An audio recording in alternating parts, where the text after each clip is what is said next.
ƙarƙashin jagorancin shugaban ƙasa shugaban jamhuriya babban janar Abdurrahman Chani da kuma gwamnati suka yi akan tallafa ma waɗannan makiyaya kasancewar yankin karkarar Tiliya yanki ne na kiyo da ke taka rawar gani sosai wajen bunƙasa tattalin arzikin ƙasa. Shugaban ofishin kula da kiwon dabbobi a nan gundumar Tiliya ya yi mana ƙarin bayani akan yadda wannan rabon zai gudana. Sunana Abdulkarim Saidu, ni ne director departmental na elevage na Tiliya.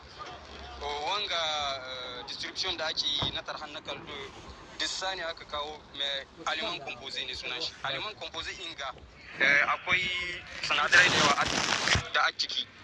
Kenan an sa turtu kamar melange na an kai yana kawo ma dabbobi gudunmuwa mai karhi. Duk dabbobin da sun ka fadi inda ana ba su wanga abinci kamar za a kara musu karhin guyya.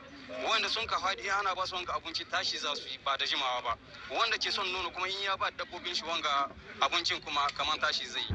Don ku wanga buhuna da aka kawo da 1000 ne aka kawo. Me sak na 25 ne 50 ton ne aka kawo. Don kenan mutum 1000 za a ba wanga abincin. Kuma dazukan na tile duka sai sun samu ba tile kaɗai ne yake sayawa akwai dazuka wanda za su zo su amso nasu.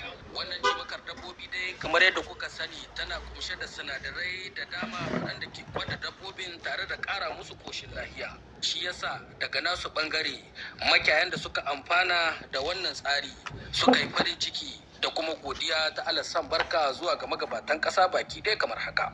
Gaskiya bisashenmu suna buƙatar wannan abincin to gaskiya muna godiya ga shugabannin Allah ya saka da alkhairi kuma Allah ya biya. Mun gode kwarai da gaske. Abin da an ka kawo ma makiyaya nan ga mun shi daɗin shi kwarai mun ma gwamnati godiya kwarai. Allah ya kara musu girma Allah ba su sa'ar rukunsu aikin su mun shi daɗin shi Allah ya bar zaman tare. To mu dai jama'a kusa gudunmuwar da an ka kawo mana mu makiyaya nan mun yi godiya da shi kuma mun yi godiya da ikon da ba mu tallafin haka balle mu mata mun shi daɗi an yabe mu kwarai kuma an ba mu girma an ba mu matsayin mu kenan don haka muna godiya da wanga kyauta da aka ba mu ko na menene babu kyautar da za ta zo nan babu mata ciki gaskiya mun gode.